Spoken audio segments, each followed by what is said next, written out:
ಇವತ್ತು ನಾನು ನಿಮಗೆ ತುಂಬಾನೇ ಗರಿಗರಿಯಾಗಿ ಹಾಗೆ ಅಷ್ಟೇ ರುಚಿಯಾಗಿರುವಂತಹ ಒಂದು ಒಳ್ಳೆ ಸ್ನಾಕ್ ರೆಸಿಪಿನ ತೋರಿಸ್ತಾ ಇದ್ದೀನಿ. ಸೊ ಮನೆಯಲ್ಲಿ ಮಕ್ಕಳಿದ್ದಾಗ ತಿಂಡಿ ಏನಾದರೂ ಕೇಳ್ತಾ ಇದ್ದಾಗ ಈ ರೀತಿ ಮಾಡಿ ಇಟ್ಕೊಂಡ್ರೆ ಒಂದು ವಾರ ತನಕ ಸ್ಟೋರ್ ಕೂಡ ಇರುತ್ತೆ. ತುಂಬಾನೇ ರುಚಿಯಾಗಿರುತ್ತೆ. ಒಂದು ತಿನ್ಲಿಕ್ಕೆ ಸ್ಟಾರ್ಟ್ ಮಾಡಿದ್ರೆ ಎಷ್ಟು ತಿಂತಾರೋ ಕೂಡ ಲೆಕ್ಕ ಇರೋದಿಲ್ಲ, ಅಷ್ಟು ಚೆನ್ನಾಗಿರುತ್ತೆ ಈ ಸ್ನಾಕ್ ಅಂತೂ. ಲೇಟ್ ಮಾಡ್ತೀರಾ, ಅಕ್ಕಿ ಹಿಟ್ಟಿನಲ್ಲಿ ಈ ಗರಿಗರಿಯಾದ ರುಚಿಯಾದ ಸ್ನಾಕ್ನ ಹೇಗೆ ಮಾಡ್ಕೊಳ್ಳೋದು ಅಂತ ನೋಡೋಣ. ಮೊದಲನೇದಾಗಿ ನಾವು ಕಡಲೆಬೇಳೆನ ನೆನೆಸಿ ಇಟ್ಕೊಳ್ಬೇಕಾಗತ್ತೆ. ನಾನಿಲ್ಲಿ ಅರ್ಧ ಕಪ್ನಷ್ಟು ಕಡಲೆಬೇಳೆನ ಫಸ್ಟ್ ನೆನೆಸಿ ಇಟ್ಟಿದ್ದೀನಿ. ಒಂದು 2 ಅವರ್ ನೆನೆಸ್ಕೊಂಡ್ರೆ ಸಾಕು. ಚೆನ್ನಾಗಿ ನೆಂದ ನಂತರ ಒಂದ್ಸತಿ ಚೆನ್ನಾಗಿ ತೊಳೆದ್ಬಿಟ್ಟು ಈ ರೀತಿ ಒಂದು ಕಾಟನ್ ಬಟ್ಟೆ ಮೇಲೆ ಹಾಕ್ಬಿಟ್ಟು ಒಂದು 5 ನಿಮಿಷ ಹಾಗೆ ಬಿಟ್ಬಿಡಿ. ಸೊ ಆಗ ತೇವಾಂಶ ಏನು ಇಲ್ದಿರಾ ಫುಲ್ ಡ್ರೈ ಆಗ್ಬಿಡತ್ತೆ. ತುಂಬಾ ಒಣಗಿಸ್ಕೊಳ್ಬಾರ್ದು, ಜಸ್ಟ್ ಒಂದು 4-5 ನಿಮಿಷ ಬಿಟ್ರೆ ಸಾಕು, ಆ ತೇವಾಂಶ ಫುಲ್ ಡ್ರೈ ಆಗ್ಬಿಡತ್ತೆ. ಆನಂತರ ಇದನ್ನ ಎತ್ಕೊಂಡು ಈ ರೀತಿ ಒಂದು ಬೌಲಲ್ಲಿ ಹಾಕಿ ಪಕ್ಕಿರ್ತೀವಿ. ಈಗ ಮತ್ತೆ ಈ ರೀತಿ ಒಂದು ದೊಡ್ಡ ಬೌಲ್ನಲ್ಲಿ 2 ಕಪ್ನಷ್ಟು ಅಕ್ಕಿ ಹಿಟ್ಟನ್ನ ಸೇರಿಸ್ಕೊಳ್ಳಿ. ಹಾಗೇನೆ 1 ಕಪ್ ಆಗುವಷ್ಟು ಮೈದಾ ಹಿಟ್ಟನ್ನ ಹಾಕ್ಕೊಳ್ಬೇಕು. ಮೈದಾ ಹಿಟ್ಟು ಹಾಕಿಲ್ಲ ಅಂದ್ರೆ ನಮ್ಗಿದು ಸರಿಯಾಗಿ ಬರೋದಿಲ್ಲ. ಮೈದಾ ಹಿಟ್ಟನ್ನ ಹಾಕ್ಕೊಳ್ಳೇಬೇಕು. 2 ಕಪ್ನಷ್ಟು ಅಕ್ಕಿ ಹಿಟ್ಟು, 1 ಕಪ್ನಷ್ಟು ಮೈದಾ ಹಿಟ್ಟು ಹಾಕೊಂಡು ಚೆನ್ನಾಗಿ ಬೆರೆಸಿ ಪಕ್ಕೆತ್ತಿಡಿ. ಈಗ ಇನ್ನೊಂದು ಪಾತ್ರೆಯಲ್ಲಿ ಅಥವಾ ಒಂದು ಕಡಾಯಿನಲ್ಲಿ 2 ಕಪ್ ಅಕ್ಕಿ ಹಿಟ್ಟಿಗೆ 2 ಕಪ್ನಷ್ಟು ನೀರು, 1 ಕಪ್ ಮೈದಾ ಹಿಟ್ಟಿಗೆ 1 ಕಪ್ನಷ್ಟು ನೀರು, ಟೋಟಲ್ ಆಗಿ 3 ಕಪ್ನಷ್ಟು ನೀರನ್ನ ಸೇರಿಸ್ಕೊಂಡ್ಬಿಟ್ಟು ರುಚಿಗೆ ತగ్గಷ್ಟು ಉಪ್ಪು, ಹಾಗೆ ನಿಮ್ಮ ಖಾರಕ್ಕೆ ಎಷ್ಟು ಬೇಕೋ ಅಷ್ಟು ಖಾರದ ಪುಡಿ, ಹಾಗೇನೆ ಒಂದು ಅರ್ಧ ಟೀ ಸ್ಪೂನ್ ಆಗುವಷ್ಟು ಎಣ್ಣೆ ಹಾಕ್ಕೊಂಡು ಚೆನ್ನಾಗಿ ಮಿಕ್ಸ್ ಮಾಡಿ. ನಾವಿದಕ್ಕೆ ಇನ್ನೇನು ಬೆಣ್ಣೆ ಈ ಥರ ತುಪ್ಪ ಈ ಥರದ್ದೇನು ಹಾಕ್ಕೊಳ್ತಾ ಇಲ್ಲ, ಇಷ್ಟೇ ಹಾಕೋದು. ಈಗ ಇದ್ರ ಮೇಲೆ ಪ್ಲೇಟ್ನ ಮುಚ್ಚಿಬಿಟ್ಟು ಚೆನ್ನಾಗಿ ಕುದಿಯೋಕ್ಕೆ ಬಿಡಬೇಕು.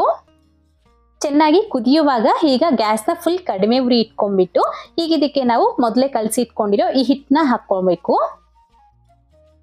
ಈ ರೀತಿ ಹಿಟ್ಟೆಲ್ಲಾನು ಹಾಕ್ಕೊಂಡು ಚೆನ್ನಾಗಿ ಮಿಕ್ಸ್ ಮಾಡ್ಕೊಳ್ಳಿ. ಗ್ಯಾಸ್ನ ಮಾತ್ರ ಕಡಿಮೆ ಉರಿಯಲ್ಲೇ ಇಟ್ಕೊಳ್ಬೇಕು. ಕೇವಲ 1-2 ನಿಮಿಷದಲ್ಲಿ ಈ ರೀತಿ ನಮಗೆ ಲೈಟಾಗಿ ಮಿಕ್ಸ್ ಆಗ್ಬಿಡತ್ತೆ.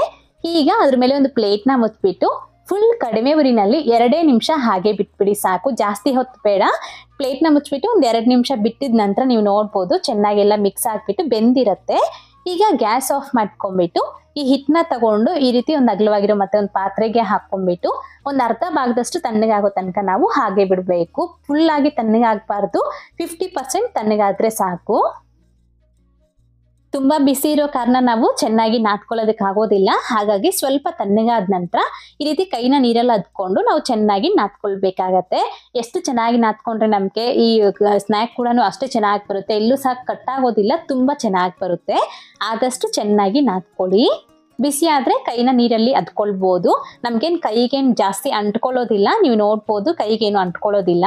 ಸೊ ಈ ರೀತಿ ಚೆನ್ನಾಗಿ ನಾದ್ಕೊಂಡಿದ ನಂತರ ಈ ರೀತಿ ಒಂದು ಉಂಡೆ ರೀತಿ ಮಾಡಿ ನೋಡ್ಬೋದು ಹಿಟ್ಟಿನ ಕನ್ಸಿಸ್ಟೆನ್ಸಿ ಅನ್ನೋದು ಕರೆಕ್ಟಾಗಿ 3 ಕಪ್ನಷ್ಟು ನೀರು ಹಾಕ್ಕೊಂಡ್ರೆ ಸರಿ ಹೋಗುತ್ತೆ. ಹಿಟ್ಟು ಎಷ್ಟು ತಗೊಂಡ್ರೆ ಅಷ್ಟೇ ನೀರು ಹಾಕ್ಕೊಳ್ಬೇಕು. ಈಗ ಸ್ವಲ್ಪ ಹಿಟ್ಟನ್ನ ತಗೊಂಡು ರೌಂಡಾಗಿ ಮಾಡ್ಕೊಂಡು ಎತ್ತಿಟ್ಕೊಳ್ಳಿ. ಉಳಿದಿರೋ ಹಿಟ್ಟು ಮೇಲೆ ಪ್ಲೇಟ್ನ ಮುಚ್ಚೆತ್ತಿಟ್ಕೊಳ್ಬೇಕು. ಈಗ ಸ್ವಲ್ಪ ಹಿಟ್ಟನ್ನ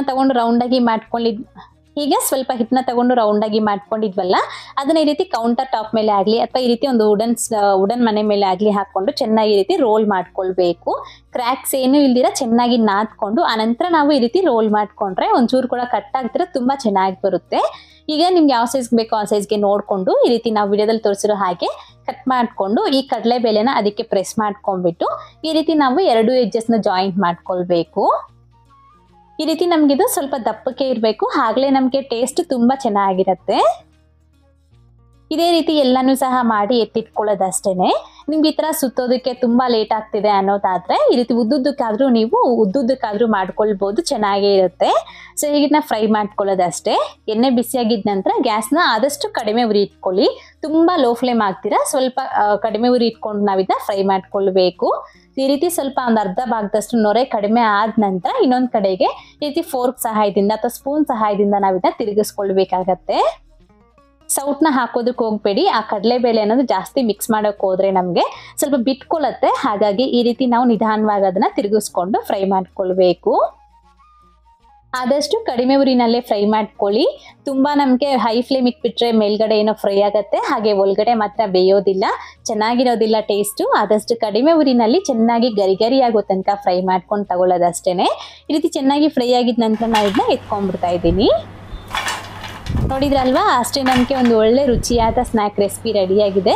ಇದನ್ನು ಫುಲ್ಲಾಗಿ ತಣ್ಣಗಾದ ನಂತರ ಒಂದು 8 ಬಾಕ್ಸ್ಗೆ ಹಾಕಿ ಇಟ್ಕೊಂಡ್ರೆ 10ರಿಂದ 15 ದಿವಸವರೆಗೂ ಕೆಟ್ಟೋಗೋದಿಲ್ಲ, ತುಂಬ ಚೆನ್ನಾಗಿರುತ್ತೆ. ಇದಕ್ಕೆ ಬೆಣ್ಣೆ ತುಪ್ಪ ನಾವು ಈ ಥರದ್ದೇನು ಉಪಯೋಗಿಸ್ಕೊಳ್ತಿಲ್ಲ, ತುಂಬ ಟೇಸ್ಟಿಯಾಗಿರುತ್ತೆ. ನೀವು ಕೂಡ ಟ್ರೈ ಮಾಡಿ, ಮಾಡಿದಾದ್ಮೇಲೆ ಹೇಗೆ ಬಂತು ಅಂತ ಮರಿದೆ ಕಾಮೆಂಟ್ ಮಾಡಿ ತಿಳಿಸಿ. ಹಾಗೆ ಇವತ್ತಿನ ವಿಡಿಯೋ ಇಷ್ಟ ಆದರೆ ಲೈಕ್ ಮಾಡಿ, ನಿಮ್ಮ ಫ್ರೆಂಡ್ಸ್ಗೂ ಫ್ಯಾಮಿಲಿ ಮೆಂಬರ್ಸ್ಗೂ ಶೇರ್ ಮಾಡಿ. ಮತ್ತಷ್ಟು ರೆಸಿಪೀಸ್ಗಾಗಿ ನೀಲು ಕುಕಿಂಗ್ ಚಾನಲ್ಗೆ ಸಬ್ಸ್ಕ್ರೈಬ್ ಆಗಿ, ಹಾಗೆ ಪಕ್ಕದಲ್ಲೇ ಬರುವಂತಹ ಬೆಲ್ ಬಟನ್ ಆಕ್ಟಿವೇಟ್ ಮಾಡಿ. Thank you. Keep watching Neelu cooking.